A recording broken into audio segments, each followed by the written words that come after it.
हमारे चैनल से जुड़ने के लिए YouTube पर लिम्रा एजेंसी सब्सक्राइब करें। अल्हम्दुलिल्लाहि नहमदुहु व नस्तईनुहु व नस्तगफिरुहु व नुमिनु बिही व नतवक्कलु अलैहि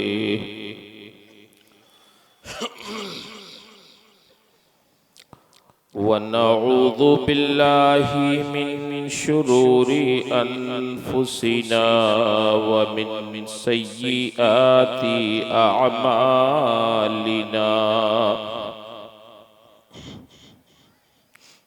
मन यहदिहिल्लाहु फला मुदिल्ल लहु व मन युद्लिल्हु फला हादिय लहु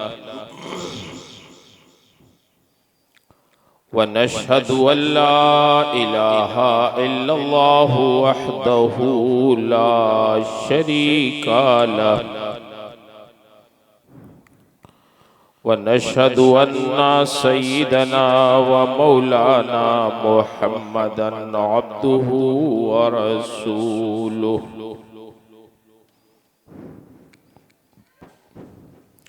सल्लल्लाहु ताला अलैहि वसल्लम।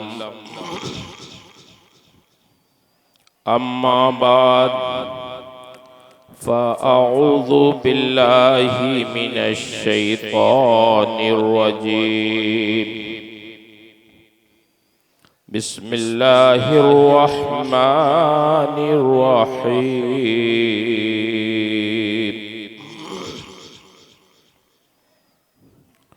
रब्बना वबअस फ़ीहिम रसूलन मिनहुम यतलू अलैहिम आयातिक व युअल्लिमुहुमुल किताबा वल हिक्मा व युज़क्कीहिम इन्नका अंतल अज़ीज़ुल हकीम। आमन्तु बिल्लाह सदक़ल्लाहुल अज़ीम व सदक़ रसूलुहुन नबियुल अमीनुल करीम व नहनु अला ज़ालिका लमिनश शाहिदीना वश्शाकिरीन वल्हम्दुलिल्लाहि रब्बिल आलमीन। इंतहाई अक़ीदतो मोहब्बत और एहतराम के साथ बारगाहे रिसालत मआब सल्लल्लाहु ताला अलैहि वसल्लम में दुरूद शरीफ का नजराना पेश कर। अल्लाहुम्मा सल्लि अला सय्यिदिना व मौलाना मुहम्मदिन मअदनिल जूदि वल करम व आलिहि व बारिक व सल्लिम सलातन व सलामन अलैका या रसूल अल्लाह। मुअज़्ज़ज़ हाज़रीन मजलिस, ये हमारी और आप तमाम हजरात की मुश्तरका सआदतमंदी और खुशनसीबी है कि अल्लाह ताला ने हमें और आपको आज की इस शब में कुछ देर के लिए अपने जिक्र व शुक्र के लिए इकट्ठा फरमा दिया।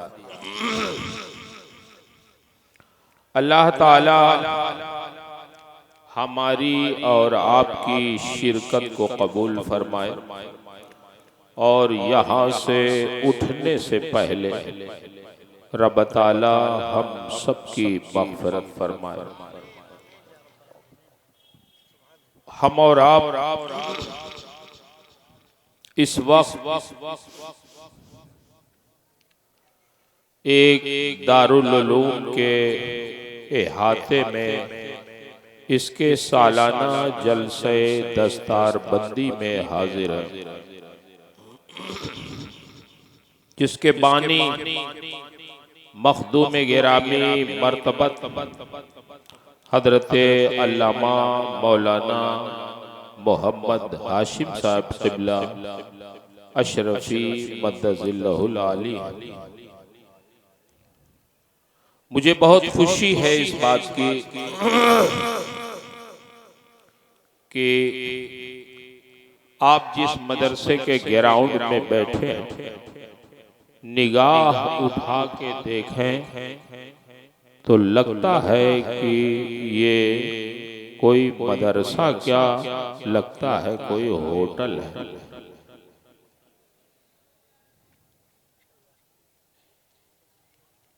अल्लाह का शुक्र है, हालात ऐसे बदल गए हैं कि एक जमाना था जब इल्म की तलब के लिए बहुत मुश्किलात थी, और आज इल्म के हुसूल के लिए बहुत अच्छे अच्छे इंतजामात हैं। एक सहाबी इरशाद फरमाते हैं कि जब नबी करीम सल्लल्लाहु अलैहि वसल्लम मक्के से हिजरत करके मदीना तशरीफ लाए तो हमारी आबादी के लोग सरकार की ज़ियारत के लिए आए।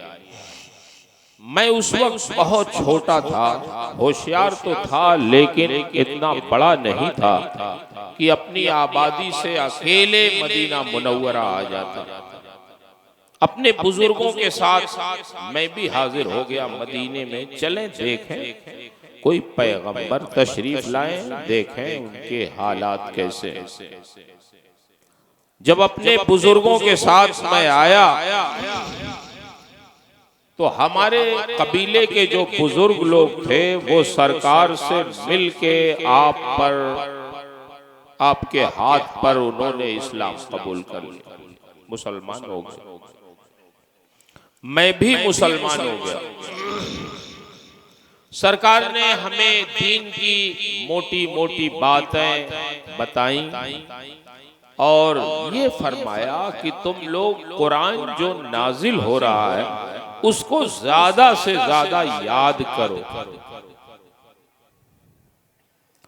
तो हम लोग लग गए कुरान याद करने का।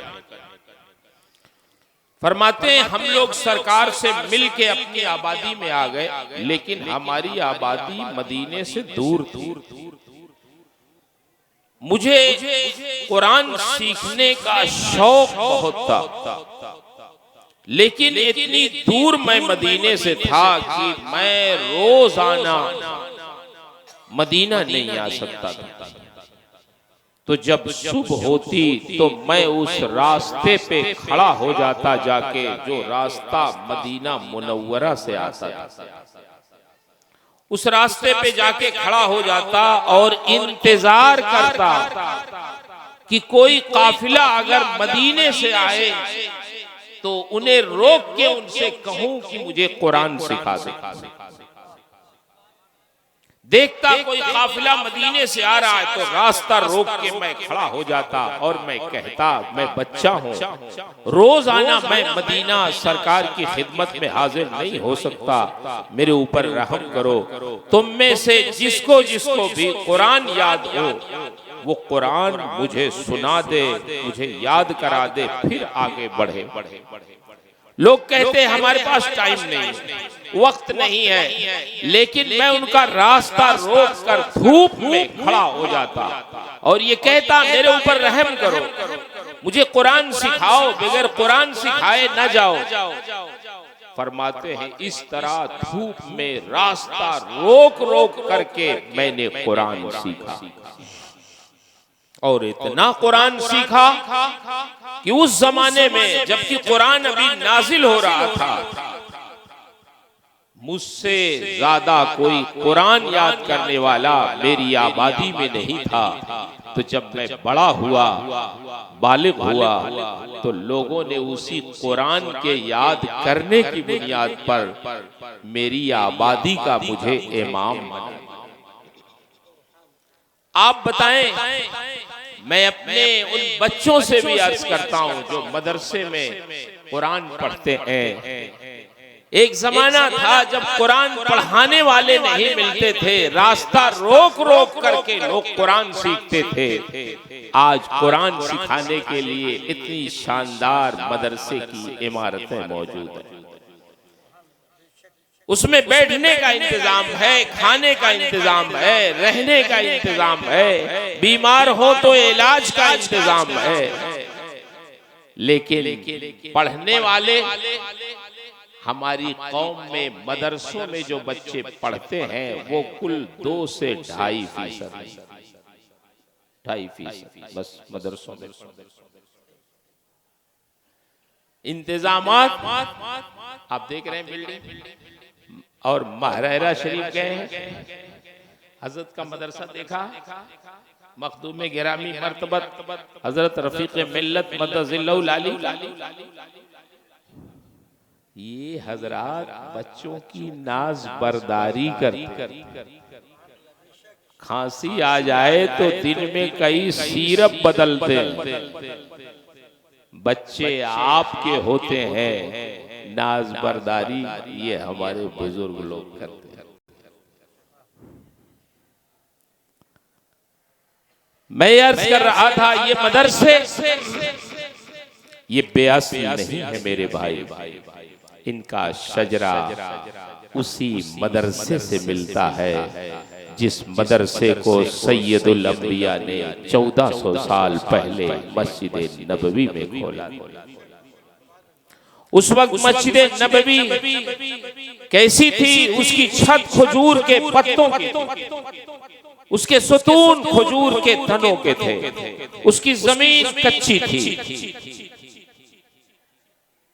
और उसी मस्जिद में अल्लाह के रसूल नमाज भी अदा करते थे, सहाबा नमाज भी आपके पीछे पढ़ते थे और उसी मस्जिद में सरकार कितने काम अंजाम देते थे।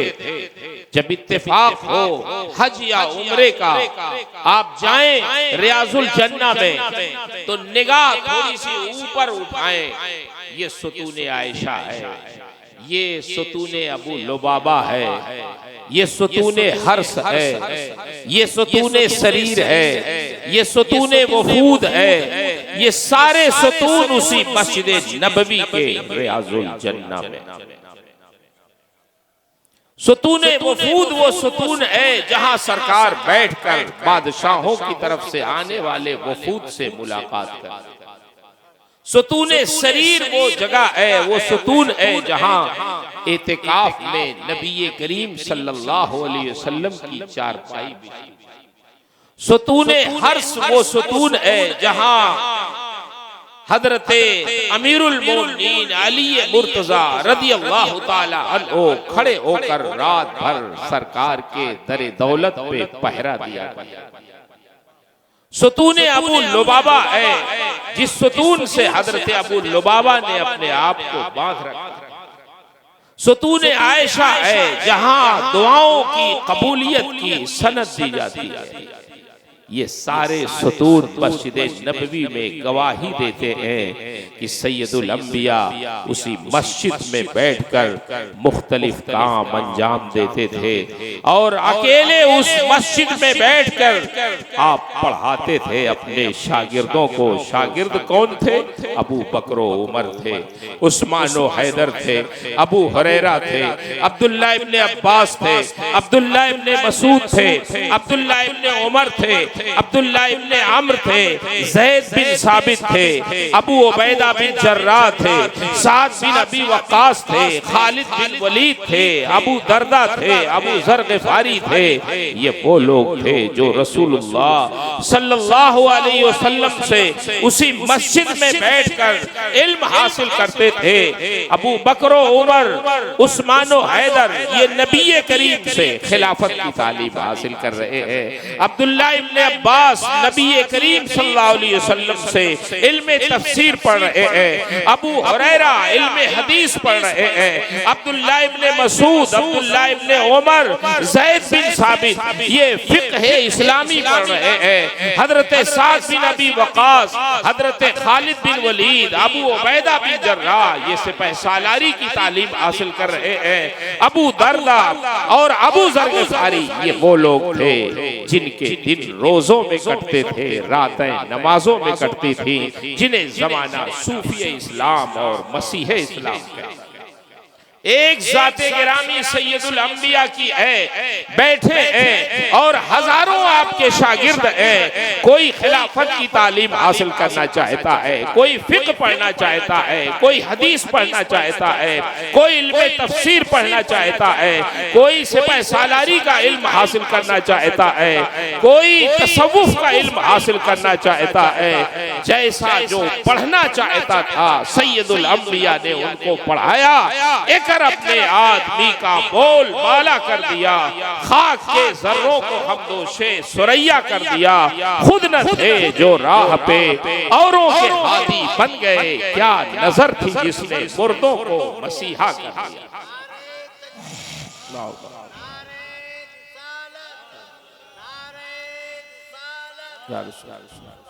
हज़रात दौरे जाहिलियत के लोग थे जिन्हें इल्म से कोई वास्ता नहीं था, लेकिन सरकार ने उनका मिजाज बदल दिया, उनकी तबीयत बदल दी और फिर इल्म का ऐसा थोर थोरा हुआ, मिजाज ऐसा बदला। और क्यों न बदलते, सरकार की आमद का तो मकसद ही था यही।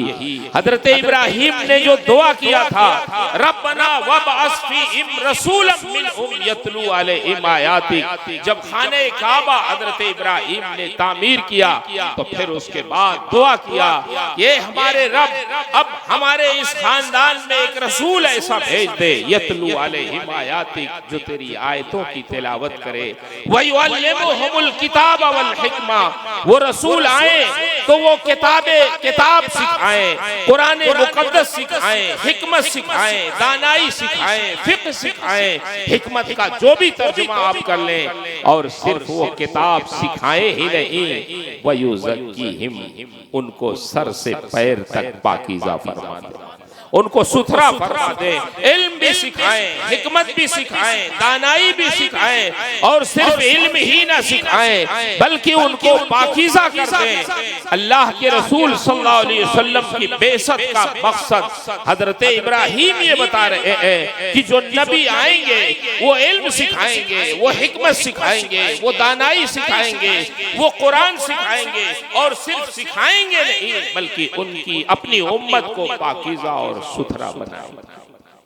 आप मुझे बताएं आज मदरसों में क्या हो रहा है?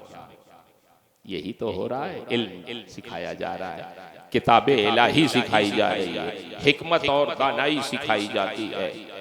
आपके बच्चे होते हैं, आप तो दाखिला करा के हजरत मौलाना हाशिम साहब किबला के मदरसे में ठाठ से जाके सोते, फिक्र इनको होती है, इनके असातिज़ा को होती है।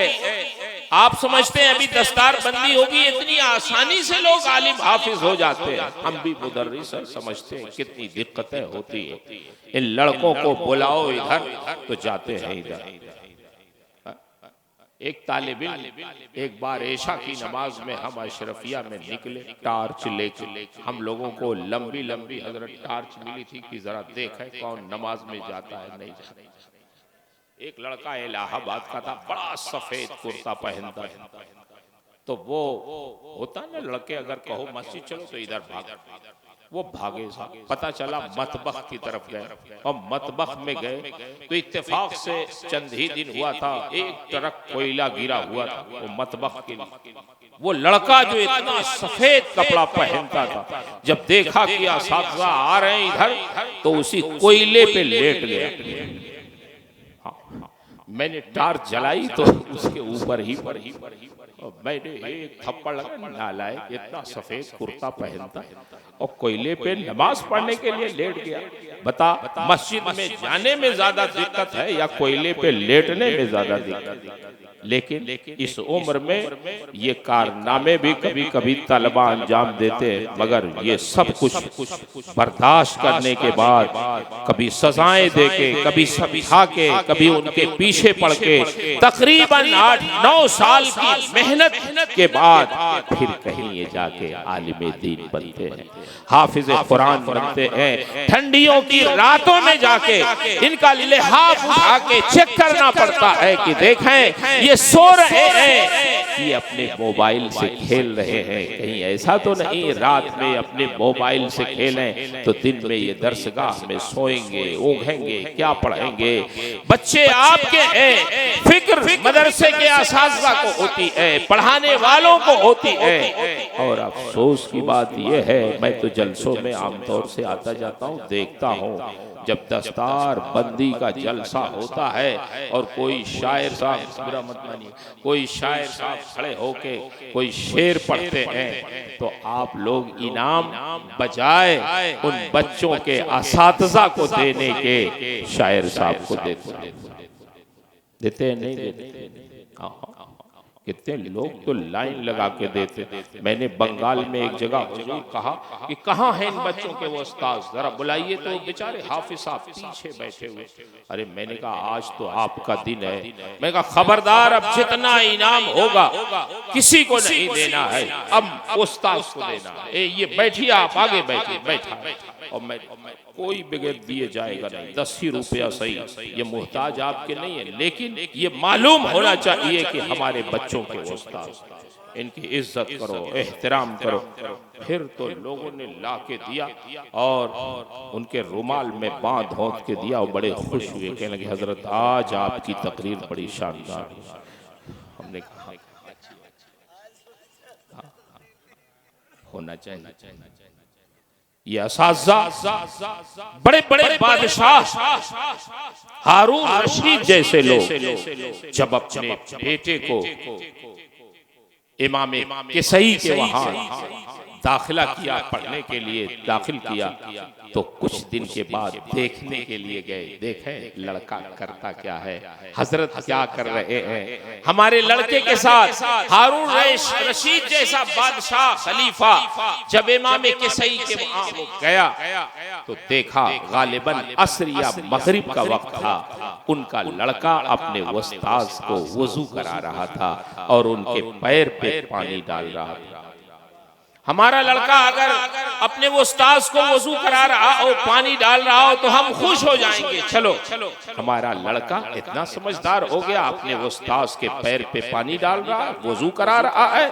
हारून रशीद खुश नहीं हुए, पीछे से एक तमाचा अपने बेटे को, अमीन या मामून थे कौन, रशीद किया और कहा नादान, अल्लाह ने 2 हाथ किस लिए दिए हैं? सिर्फ पानी गिराता है उस्ताद के पैर पे? नहीं, पानी नहीं, एक हाथ से पानी गिरा और दूसरे हाथ से उनका पैर धुल, तब भी उस्ताद का हक नहीं अदा होगा। इसलिए कि वो तुम्हें इल्म सिखा रहे हैं, तुम्हें हिकमत सिखा रहे हैं, तुम्हें दानाई सिखा रहे हैं। तो बच्चे उनके बाप बादशाह जैसे लोग अपने बच्चों के असातिज़ा की इज्जत करते थे। मैं कहता हूँ एहसान मानना चाहिए। हजरत मौलाना हाशिम साहब का इतनी बड़ी इमारत कानपुर के इस शहर में इन्होंने अता की, ये इमारत गवाही देगी कि इन्होंने मेहनत की है, मशक्कत की है, कितने लोगों से राब्ता किया होगा, कितनी जिद्दोजहद की होगी इनकी जिंदगी की। ये कमाई है जिन्होंने इस इमारत की शक्ल में पेश की है। मैं मुबारकबाद पेश करता हूँ कि हजरत आपने बहुत बड़ा कारनामा अंजाम दिया है, अल्लाह आपकी मेहनतों को कबूल फरमाए। मैं अर्ज कर रहा था आज असबाब है, आज सहूलतें हैं, आज बहुत कुछ है इल्म हासिल करने के लिए। कल इंतजामात नहीं थे, लेकिन मेहनतें थी हमारे बुजुर्गों की, कोशिशें थी। इमाम बुखारी जैसे लोग पैदा हुए, आज तक बुखारी का कोई जवाब नहीं ला सका। साहिब हिदाया ने तकरीबन 800 साल पहले हिदाया लिखी, आज तक उस हिदाया का कोई जवाब नहीं है। वही हिदाया पढ़ाई जाती है, समझाई जाती है, उसी से मसाइल मुस्तंबत होते हैं। और आज दुनिया में जो भी मसले पैदा होते हैं नए, उसी हिदाया की रोशनी में उसको हल किया जाता है। कौन थे साहिब हिदाया? हम लोगों की तरह सिर्फ तकरीर करके काम करना होता तो कोई किताब नहीं वजूद में आती। मैं आपको बताऊं, 12 साल तक साहिब हिदाया ने हिदाया लिखने में खर्च किया। 12 साल लगे हिदाया को लिखने में। और लिखा कैसे? आज तो हम लोग 5 वक्ता जमात की पाबंदी नहीं कर पाते, लेकिन वो अहलुल्लाह ऐसे थे कि 12 साल तक जब तक हिदाया लिखी मुसलसल रोजा रखा उन्होंने।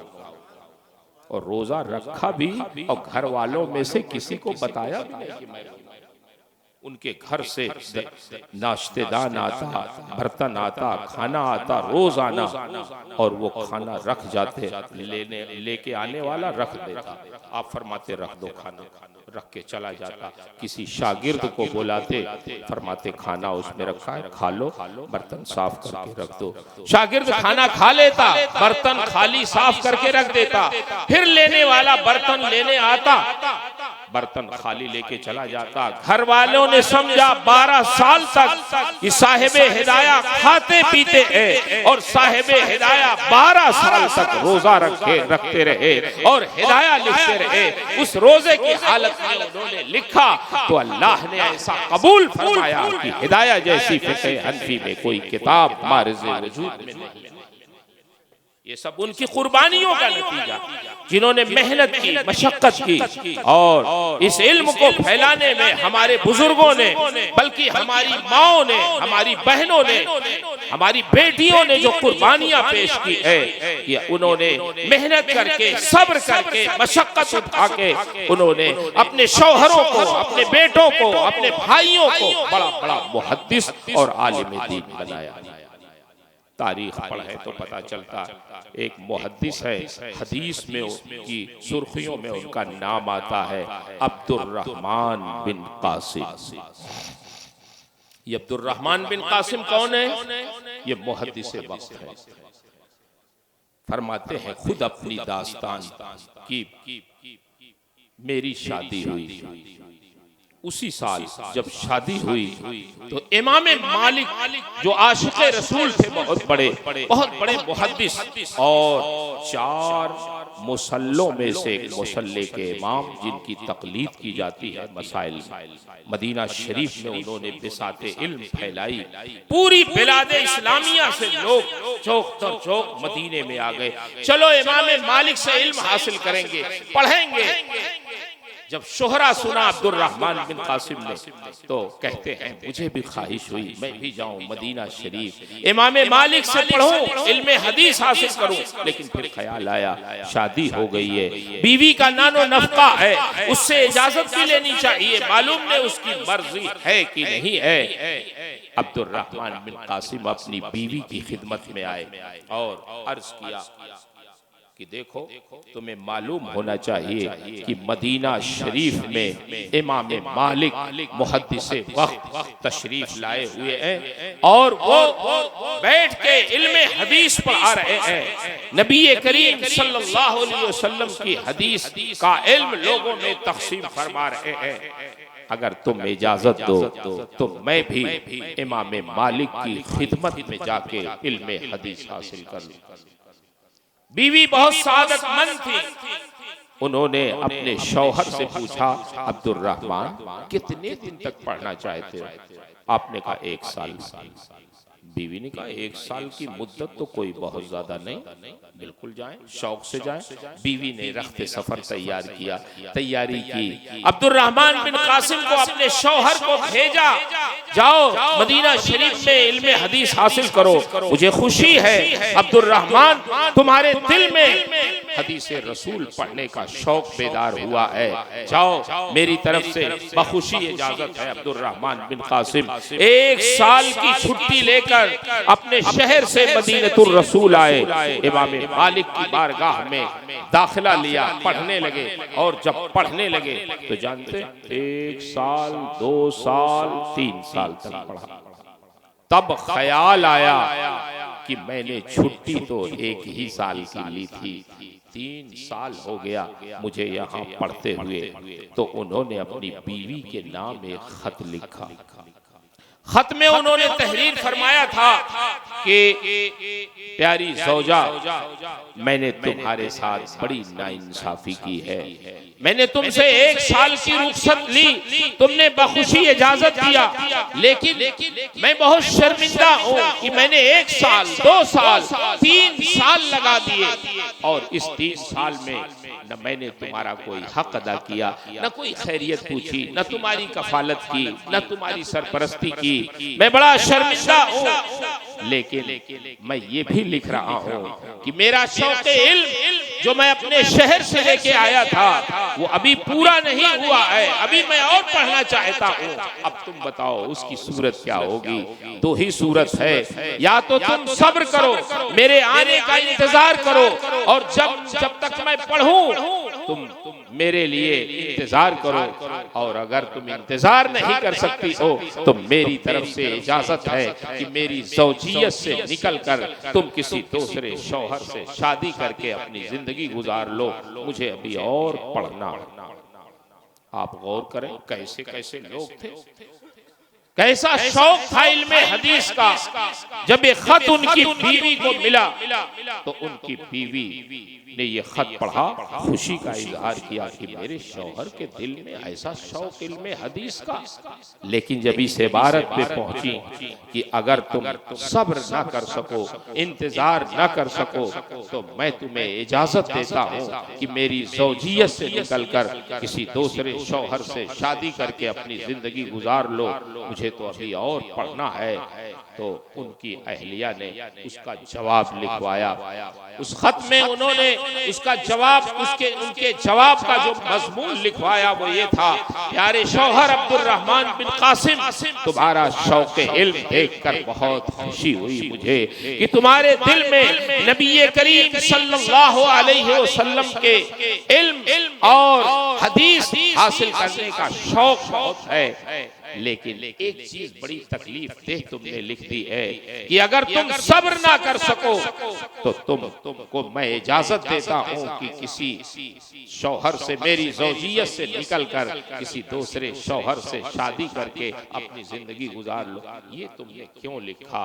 ये तुम्हारा जुमला सुनकर मुझे बहुत तकलीफ है। मुझे तो खुशी थी इस बात की कि मेरा शौहर रसूलुल्लाह की हदीस पढ़ने का बहुत शायक है, उसके दिल में शौक बहुत है। मेरे लिए ये बहुत सादत मंदी की बात थी कि कल क़यामत में जब मेरे शौहर का हश्र एक मुहद्दिस की सूरत में होगा तो मेरा भी हश्र एक मुहद्दिस की बीवी की सूरत में होगा। ये मेरे लिए एजाज़ बहुत है।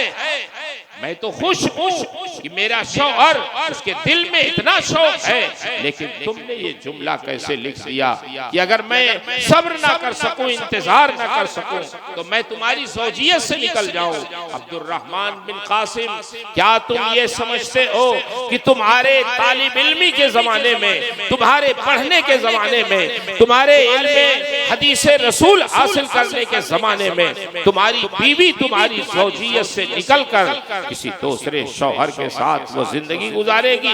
नहीं नहीं, सुनो, पहले तो तुम्हारी छुट्टी 1 साल की थी, लेकिन अब किसी वक्त और साल की कैद नहीं है। अब तुम जितना चाहो पढ़ो, जब तक मैं जिंदा रहूंगी तुम्हारे आने का इंतजार करूंगी, तुम्हारी राह देखूंगी कि मेरा शौहर कब इल्मे हदीस हासिल करके वो लौट रहा है। इसलिए अब तुम्हारे लिए वक्त की कोई कैद नहीं है, तुम जब तक पढ़ना चाहो पढ़ो। मैं तुम्हारी ज़ौजियत से निकलना नहीं चाहती। मैं खुश हूँ कि मेरा शौहर मुहद्दिस बन रहा है, आलिम दीन बन रहा है, रसूलुल्लाह की हदीस का हामिल बन रहा है। ये खत अब्दुर्रहमान बिन कासिम की खिदमत में उनकी बीवी ने भिजवाया। जब खत मिला तो अब्दुर्रहमान खुश हो गए, चलो बड़ी सादतमंद बीवी है। पढ़ने लगे। कितना पढ़ा जानते? आज तो हमारे बच्चे जुमेरात को इनको छुट्टी ना दो तो बगैर छुट्टी के भाग जाते। एक हफ्ता गुजारना इनके लिए मुश्किल। इल्म ऐसे बड़े बड़े मुहद्दिस कैसे बने, आप गौर करें, उनकी तारीख आप सुने तो समझ में आएगा कितनी मेहनतें लोगों ने की है। पढ़ने लगे। 3 साल पढ़ चुके थे, 4 साल, 5 साल, 6 साल, 7 साल, 17 साल तक पढ़ा। घर नहीं। और 17 साल हो गया तो जब चले थे तो इनकी बीवी के शिकम में एक बच्चा परवरिश पा रहा था, वो पैदा हुआ। 17 साल का जवान हो गया और उसने हज करने का इरादा किया।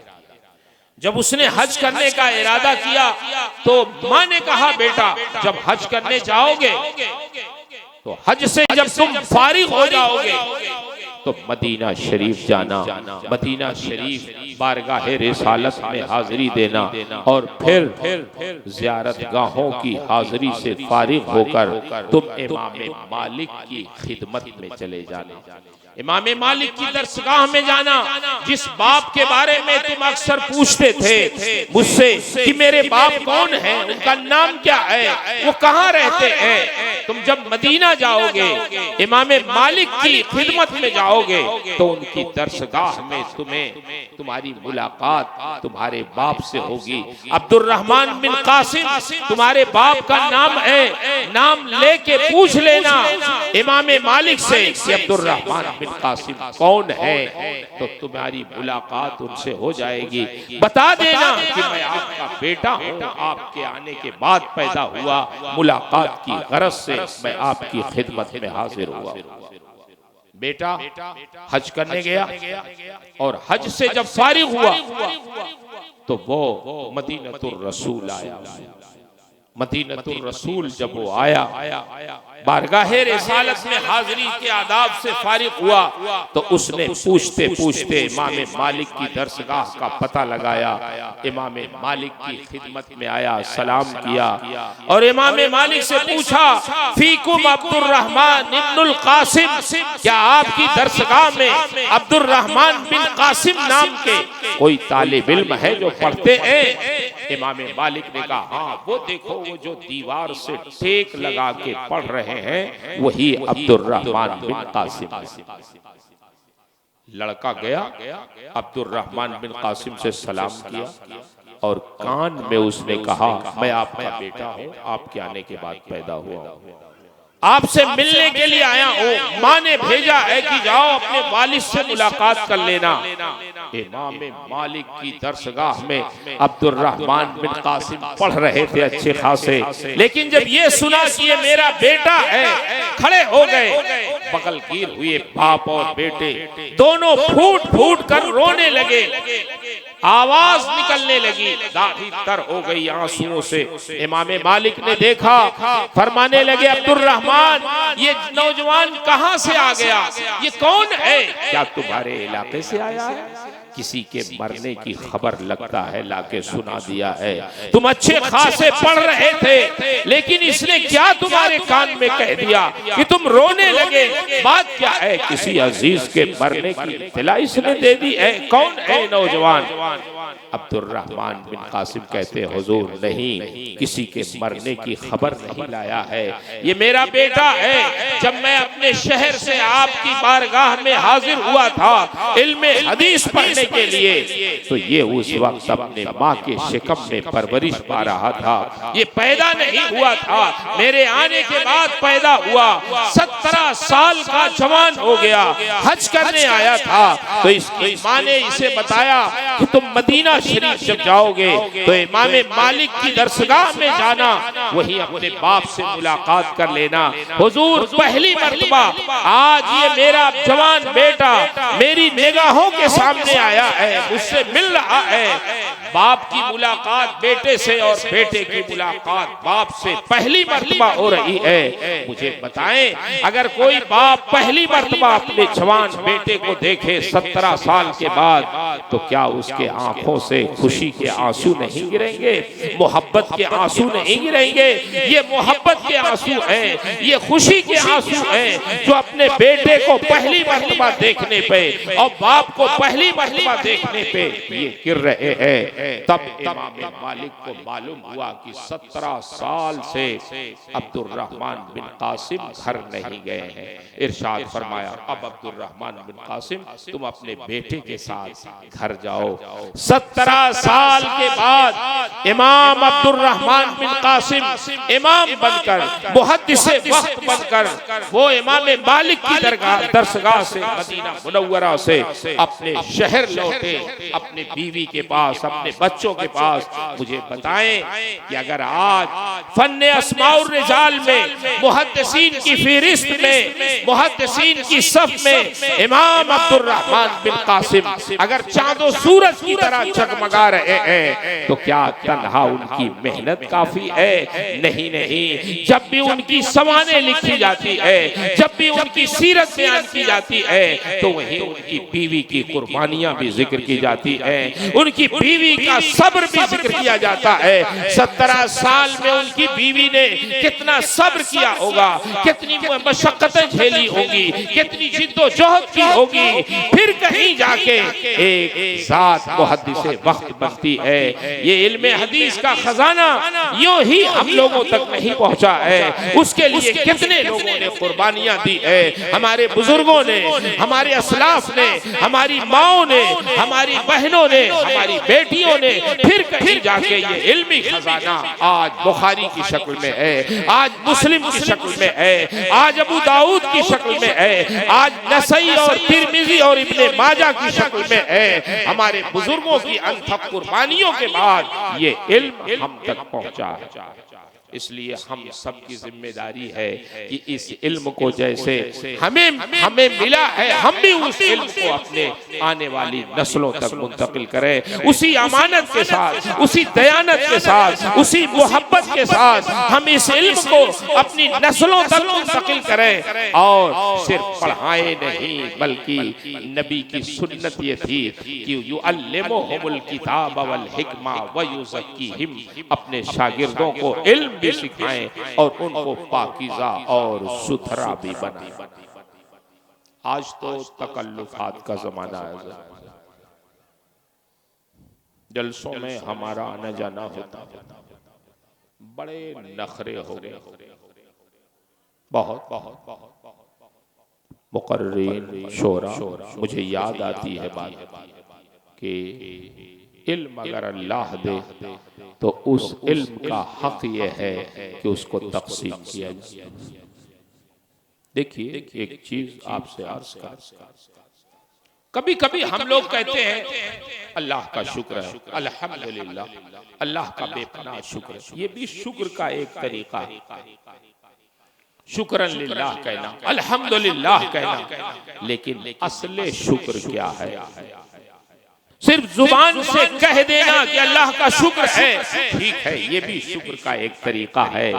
लेकिन असली शुक्र ये है कि जो अल्लाह ने नेमत हमें दी है उस नेमत को हम तकसीम करें, यही उस नेमत का शुक्र है। अगर अल्लाह ने हमें आलिम बनाया है तो उस इल्म को हम तकसीम करें, उस नेमत का शुक्र यही है कि उसको तकसीम किया जाए। मालो दौलत दिया है तो सिर्फ इतना कहने से काफी नहीं होगा कि अल्हम्दुलिल्लाह अल्लाह ने हमें बहुत नवाजा है, बहुत शुक्र है उसका। नहीं नहीं, ये शुक्र का हक अदा नहीं होगा।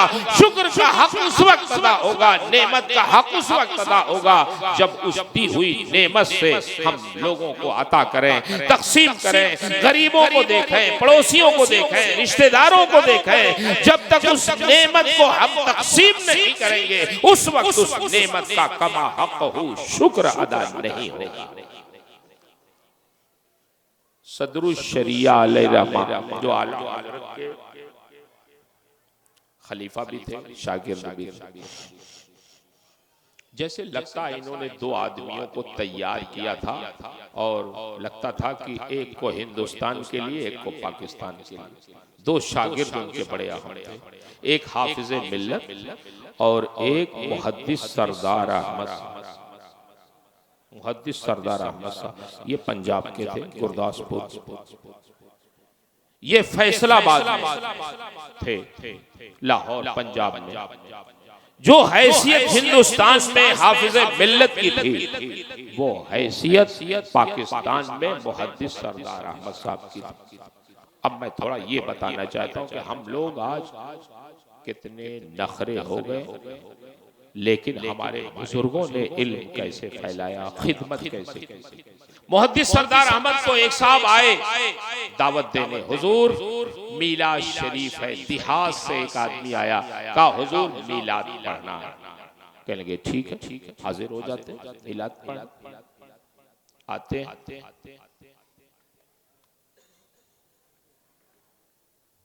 शाम हुई, अपने एक शागिर्द को लिया, देहात में गए और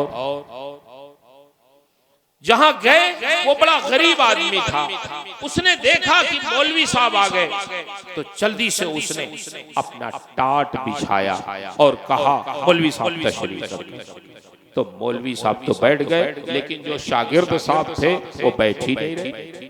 हजरत ने फरमाया बैठ जाओ, शागिर्द भी बैठ गए। मगरिब की नमाज पढ़ी, उस शख्स ने जो खाना तैयार था खाना खिलाया। फिर मोहल्ले में जा जाके उसने कहा फैसलाबाद से मौलवी साहब आए हैं मीलाद पढ़ने, वो मीलाद पढ़ेंगे, आप लोग तशरीफ लाइए। लोगों को इकट्ठा किया, उसके पास जो बोरिया चटाई थी बिछाया, लोगों को बैठाया, अपनी लालटेन जलाया और फिर मौलवी साहब से कहा कि हजरत अब आप मीलाद पढ़ दीजिए। मुहद्दिस सरदार अहमद साहब ने मीलाद पढ़ा और फिर मीलाद पढ़ के वो जब लौटने लगे तो शागिर्द ने कहा हुजूर आप सीधे साधे आदमी हैं, कोई भी बुलाता है उसके यहाँ पहुँच जाते हैं, मुझे तो अच्छा नहीं लगा इतने बड़े मुहद्दिस को उसने बोरिये पे बैठाया और आप नेक आदमी बैठ भी गए। तबीयत तो मेरी बहुत मुनकबिज हुई, मुझे अच्छा नहीं लगा कि आपके साथ कैसा सलूक हो रहा है, लेकिन मैं कुछ बोल नहीं सका आपके अदब में। आप इस तरह हर जगह जाके जहां जो बैठाए बैठ जाते, अच्छा नहीं लगता। तो मुहद्दिस सरदार अहमद साहब ने जो तरबियत फरमाई, इरशाद फरमाते हैं अपने शागिर्द से, दिमाग तुम्हारा खराब हो गया, क्या तुम सोच रहे हो? ये बताओ कि वो देहाती आदमी है, मुसलमान है, जितना उस पर हक है दीन की नशरो इशाअत का, उससे ज्यादा हमारे ऊपर हक है कि हम आलिम दीन है। यही क्या कम है कि उसने अपना बोरिया बिछाया, अपनी लालटेन जलाया, खाना खिला के, खाना तैयार करके हमें खाना खिलाया, लोगों को इकट्ठा किया। हक हमारा था कि लोगों को इकट्ठा करके उनको कुछ समझाते, लेकिन उसने लोगों को इकट्ठा किया, अपनी चटाई बिछाई, अपना बोरिया बिछाया, अपनी लालटेन जलाई और हम लोगों को खाना खिला के कुछ कहने के लायक बनाया। और तुम ये कहते हो कि जहां चाहते हैं बैठ जाते हैं, दिमाग तुम्हारा खराब है। कभी ये सोचना भी नहीं चाहिए, अल्लाह का शुक्र अदा करना चाहिए कि अल्लाह ने जो इल्म दिया है, जो नेमते इल्म दिया है, ये तकसीम के लिए दिया है। एहसान मानो कि उसने हमें कम से कम बैठने का तो मौका दिया, अपनी लालटेन तो जला दिया हमारी तरफ से, हमारे तरफ से बैठने का इंतजाम तो कर दिया और हमारा कुछ नहीं लगा। हमने दीन की बातें आसानी से उन्हें समझा दी। तो मेरे भाइयों, हमारे बुजुर्गों ने इल्म दीन इसी तरह से तकसीम किया है। हमारी तरबियत भी फरमाई है कि नखरे न दिखाएं। अल्लाह को जो अपने दीन की खिदमत लेना मंजूर होता है तो फिर अपने दुश्मनों से भी ले लिया जाता है। बताइए, फिरौन की गोद में किसकी परवरिश हुई? फिरौन को बताया नजूमियों ना कि इस साल बनी इसराइल में एक लड़का पैदा होगा जो तुम्हारी हुकूमत का तख्ता पलट देगा। तो उसने कहा ऐसी क्या बात है, हम पैदा ही नहीं होने देंगे, जो भी बच्चा बनी इसराइल में पैदा होगा, हुक्म हुआ उसको कत्ल कर दो। हजारों बच्चे बनी इसराइल के कत्ल कर दिए गए। उसी साल हजरत मूसा पैदा हुए, और जब ये अपने माँ के शिकम में थे, पैदाइश का वक्त आया, कुरान में आया है, अल्लाह इरशाद फरमाता है, हमने मूसा के माँ के दिल में डाला कि डरना नहीं, जब तुम्हारा बच्चा पैदा हो तो लकड़ी की एक संदूक बना के उसमें अपने बच्चे को रख के दरिया में डाल दे। डरना नहीं, हम तुम्हारे बच्चे को दोबारा तुम्हारे हवाले करेंगे और फिर उसे नबी बनाएंगे, पैगंबर बनाएंगे, फिक्र की कोई जरूरत नहीं है। हजरत मूसा पैदा हुए तो उनकी माँ ने संदूक में रख के उन्हें दरिया में दिल पर पत्थर रख के दरिया में डाल दिया, और वो संदूक बहते बहते फिरौन के महल में पहुंच गई। फिरौन के महल में पहुंच गई। हजरत मूसा फिरौन के गोद में आ गए। अब दूध नहीं पी रहे हैं, किसी को भी बुलाया जाता उसका दूध नहीं पीते हैं। आपकी बहन ने जब देखा कि हजरत मूसा फिरौन के महल में पहुंच गए हैं, तो फिर उन्होंने जाके बताया, एक खातून है जो बच्चों को दूध पिलाती है, तो बच्चे उनका दूध पी लेते हैं, बहुत साफ सुथरी पाकीज़ा रहती है, अगर तुम कहो तो मैं बुला लाऊं। कहा बुलाओ, तो अपनी माँ को बुला के ले गई। हजरत मूसा फिर अपनी माँ की गोद में आ गए। अल्लाह ने जैसा वादा किया था उस तरह अल्लाह ने पूरा किया, फिर नबी बनाया, और वही हजरत मूसा जिनकी परवरिश फिरौन की गोद में हुई, वही उन्होंने ही फिरौन के तख्ते को पलट दिया। इसका मतलब यह है, अगर अल्लाह ने हमें तौफीक दी है दीन के खिदमत की और हमें नवाजा है, तो बजाय नखरे दिखाने के हमें शुक्र अदा करना चाहिए कि अल्लाह ने हमें ये तौफीक बख्शी है। इसलिए कि अगर आदमी नखरे दिखाएगा तो फिर अल्लाह अपने दीन का काम अपने दुश्मनों से भी ले लेता है। उसके बंदों की कोई कमी नहीं है। इसलिए जिस भी हैसियत से अल्लाह ताला हमें तौफीक दे, कोई मदरसा चला रहा हो, कोई पढ़ा रहा हो, कोई चंदा दे रहा हो, कोई किसी मस्जिद की को ट्रस्टी है, मस्जिद का नज़्मो नस्ब देख रहा है, कोई इमामत कर रहा है, हम सबको अल्लाह की इस नेमत पर शुक्रगुजार होना चाहिए कि अल्लाह ने अपनी नेमतों का अमीन बनाया है, और फिर इन नेमतों को अपने आने वाली नस्लों तक मुंतकिल करना चाहिए। ये हमारी जिम्मेदारी है। अल्लाह का शुक्र है हमारे उलमा, हमारे मुदर्रिसीन, हमारे आइम्मा इस जिम्मेदारी को बहुत खूबी अदा कर रहे हैं। इस बेसरो सामानी के जमाने में जबकि तनख्वाहें कलील से कलील हैं, और मामूली तनख्वाहों पे वो मदरसों में बैठ के काल अल्लाह काल रसूल के नगमों से पूरी सदा को पुरफिजा बना रहे हैं, मस्जिदों में इमामत के फराइज अंजाम दे रहे हैं। ऐसे वक्त में हमारी जिम्मेदारी बनती है कि अपने उलमा, अपने मशाइख, अपने इम्मा की कदर करें, उनसे मुंसलिक रहें, उनसे फैज उठाएं। आज कितने ऐसे लोग हैं कि जो सही तरीके से सूरह फातिहा नहीं पढ़ सकते। उनसे सूरह फातिहा पढ़ाइए तो तलफ्फुज के साथ वो नहीं पढ़ सकते।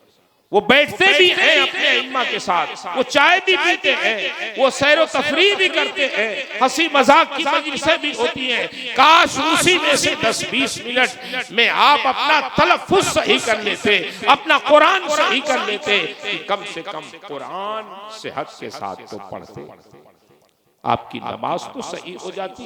इसलिए अब कुछ वक्त निकाले कुरान की दुरुस्तगी के लिए, मसाइल सीखने के लिए। इल्म की रोशनी फैल चुकी है। ये इदारे, ये हमारे उलमा और ये फारिगीन जो अभी आप देखेंगे दस्तार बंदी होगी उनके सर पे, ये फारिगीन इसीलिए पैदा किए जाते हैं ताकि आपकी दीनी और मजहबी रहनुमाई पैदा रहनुमाई करें। मैं मुबारकबाद पेश करता हूँ मखदूम गिरामी मर्तबत हजरत अल्लामा मौलाना हाशिम साहब और उनके अराकीन को, उनके असातिज़ा को कि उन्होंने मेहनत की। और आज तकरीबन कितने बच्चे फारिग होंगे? बच्चे बच्चियां भी माशाअल्लाह सुभान अल्लाह 45 बच्चे बच्चियां वो फारिग होंगे जिनको रिदाए फजीलत और दस्तार बंदी से नवाजा जाएगा। ये बच्चियां जिनकी दस्तार होगी, जानते एक बच्ची एक खानदान की जिम्मेदार होती है। बच्चों से कहीं ज्यादा फैज बच्चियों का होता है। क्यों? इसलिए कि उसकी गोद में बच्चे परवरिश पाते हैं, वो एक खानदान की इस्लाह का जरिया होती है। अल्लाह का शुक्र है इस इदारे में बच्चियों की भी तालीम होती है, बच्चों की भी तालीम होती है। मौलाना साहब ने दोनों का इंतजाम किया और वाकई इल्म दीन की तलब जहाँ मर्दों पे फर्ज है वही औरतों पे भी फर्ज है। दोनों फरीजे को वो अदा कर रहे हैं। अल्लाह इन्हें कुव्वत अता फरमाए, इन्हें हिम्मत अता फरमाए, गैब से ताईदे गैबी फरमाए और इनके लिए गैब से असबाब पैदा फरमाए। मुझे बहुत खुशी है, मैं अपनी सादत मंदी महसूस कर रहा हूँ। इस वक्त स्टेज पे हमारे दो खानकाहों के बुजुर्ग तशरीफ फरमा है कि चौसा शरीफ के बुजुर्ग मेरे दाएं तशरीफ फरमा है और मेरे मखदूम जादे मखदूम इब्ने मखदूम मेरे पीरे तरीक़त के साहिबजादे मखदूम गिरामी मर्तबत हजरत मौलाना सैयद नजीब हैदर साहब क़िबला मद्दज़िल्लहुल आली रफ़ीक़ मिल्लत, जिनके मिजाज में जिनकी तबीयत में सखावत गिना इस्तिग़ना अल्लाह ने कूट कूट के भर दिया है कि किसी को मदरसा चलाने की का ढंग हासिल करना हो तो हमारे हजरत से वो हासिल कर। हाँ, मैंने देख मैं तो इम्तिहान लेने भी इस साल भी हजरत ने फरमाया था, लेकिन मैं जलसे की मसरूफियत की वजह से माजरत किया, नहीं हाजिर हो सका। और उसमें तो मेरी हाजिरी होती है। और बच्चे भी ऐसा नहीं कि वो सिर्फ पढ़ते हैं, बासलाहियत बच्चे हैं, अल्लाह का शुक्र है, बाखलाक बच्चे हैं, ये नाज बर्दारी करते हैं। सही बात है अपने बच्चों की, और यही वजह है कि अहसनुल बरकात में पढ़ने वाले बच्चे इनको अब्बा कहते हैं। अब्बा ये बिलावजा नहीं कहते, वाकई एक बाप का फरीजा अदा करते हैं। और मैं समझता हूँ अगर हम लोग मदरसे की खिदमत करने वाले अगर अपने उन तलबा को अपना बेटा समझें तो वो भी हमें अपना बाप समझेंगे। ये हमारे हजरत ने ज़हन दिया है और उनके खाने का नज़्म नस्क, उनके रहने सहने का अल्हम्दुलिल्लाह बहुत अच्छा शाहाना करते हैं। तो फिर वो बच्चे जानते हैं, वो एक खास बात ये भी कि ज़कात का पैसा उन पे खर्च नहीं करते। मामूली बात, बहुत बड़ी बात है भाई। सिर्फ मैं दो मदरसों को जानता हूँ। एक तो हजरत वो जमशेदपुर में हाजी मिस्टर साहब, जिन्होंने मुझसे बताया कि मौलाना साहब मुझे लाए थे स्टेशन पे छोड़ने, तो उन्होंने कहा मौलाना साहब मैं असातिज़ा और तलबा पे ज़कात का पैसा नहीं खर्च करता, मैं गरीबों में खर्च करता हूँ। और एक हमारा अहसनुल बरकात है कि वहाँ असातिज़ा और बच्चों पर ज़कात के पैसे खर्च नहीं किए जाते। अल्लाह तौफीक दे दे कि हमारे बुजुर्गों के नक्श कदम पर हमारे भी ये इदारे चले। अल्लाह गैब से असबाब पैदा फरमा दे कि हम ज़कात के पैसे गरीबों में तकसीम करें, बीमारों पे खर्च करें, बेवाओं पे खर्च करें, यतीमों पे खर्च करें और अपने उलमा पर, अपने तलबा पर अपनी जिंदगी का पाकीज़ा माल खर्च करें ताकि उनका मिजाज भी अच्छा हो, उनकी तबीयत भी अच्छी हो। आप जानते हैं, आप लोग कानपुर में रहते हैं, गाड़ी चलाते हैं, गाड़ी खरीदते हैं, तो जब शोरूम से गाड़ी खरीदते हैं तो गाड़ी के साथ एक बुक भी मिलती है, नहीं मिलती? बोली उस बुक में क्या रहे? गाड़ी के बारे में मालूमात। अगर गाड़ी डीजल इंजन की है तो उसमें लिखा रहता है ये गाड़ी डीजल इंजन की है, इसमें पेट्रोल मत डालिएगा वरना इंजन सीज हो जाएगा, ये चलेगा नहीं, रिजल्ट गलत देगा, आप इसको इतनी रफ्तार से चलाएंगे तो एवरेज सही देगा। ये सूर सारी। अगर पेट्रोल इंजन का है तो ये भी लिखा रहेगा इसमें डीजल मत डालिएगा, डीजल इंजन का है तो ये लिखा रहेगा पेट्रोल मत डालिएगा, रिजल्ट गलत देगी। तो जैसे कंपनी वाले गाड़ी बनाते हैं तो उसके साथ एक बुक भी देते हैं हिदायत की, ऐसे ही अल्लाह ने हमें जब पैदा किया तो हमारी हिदायत के लिए एक किताब भी उसने उतारा जिसका नाम कुरान है। उसमें उसने हिदायत दी कि तुम्हें इस जिस्म में डालना क्या है। अगर हलाल और पाकीज़ा रिज़्क डालोगे तो तुम्हारा जिस्म ये सही रिजल्ट देगा। तुम्हारी निगाहें खता नहीं करेंगी, तुम्हारी जुबान नहीं फिसलेगी, तुम्हारे कदम नहीं फिसलेंगे और तुम्हारी सोच नहीं बदलेगी। और अगर इस जिस्म में तुम हराम रिस्क डालोगे, तुम गलत रिस्क डालोगे तो फिर ये तुम्हारा जिस्म, इसका निजाम बिगड़ जाएगा, तुम्हारी सोच बदल जाएगी, तुम्हारी फिक्र बदल जाएगी, तुम्हारे कदम लफ्ज़िश करेंगे, तुम्हारी जुबान बहक जाएगी, तुम्हारी निगाहें खता करेंगी। अल्लाह ने हमें उस किताब में समझा दिया है कि जिस तरह तुम इसमें डालोगे उसी तरह ये रिजल्ट देगा। तो जब पाकीज़ा माल इसमें जाता है तो सोच बुलंद होती है, फिक्र बुलंद होती है, ख्यालात पाकीज़ा होते हैं और फिर उनसे दीन के बड़े बड़े कारहाय नुमाया अंजाम पाते हैं। अल्लाह से दुआ है मौला ताला हमारे इन बुजुर्गों को सलामत रखे, इनकी उम्रों में बरकत अता फरमाए, इनकी सेहत में बरकत अता फरमाए, इनके फयूज़ो बरकत को आमो ताम फरमाए। और आज इस जलसे के बानी, इस मदरसे के बानी हमारे मखदूम गिरामी मर्तबत हजरत अल्लामा मौलाना हाशिम साहब, जिन्होंने अपनी जिंदगी का बड़ा कीमती लम्हा इसकी तामीर और तरक्की में सर्फ किया है। अल्लाह इन्हें सलामत रखे, इनकी उम्र में फजल में बरकतें अता फरमाए, इनके इकबाल में बरकतें अता फरमाए, इनके इज्जत व वक़ार में बरकतें अता फरमाए, इनकी औलाद, इनके शागिर्दों में इनका वो दर्द अल्लाह मुंतकिल फरमा दे जो इस दर्द को लेके वो जिंदगी गुजार रहे हैं, और इनकी ताईद गैबी फरमाए। बस जो कुछ भी मैंने अर्ज किया इसमें जो हक है, जो सवाब है, जो सही है, वो सब मेरे रब की तरफ से है। मेरे बयान में, मेरी ताबीर में, मेरे समझाने में, खुद मेरे समझने में जो गलतियां हैं वो सब मेरी तरफ से हैं। अल्लाह मुझे हक कहने, हक सुनाने, खुद हक पे कायम रहने और हक की नशर व इशाअत की तौफीक अता फरमाए। अस्तगफिरुल्लाह रब्बी मिन कुल्लि ज़ंबिन व अतूबु इलैह। अस्सलामु अलैकुम।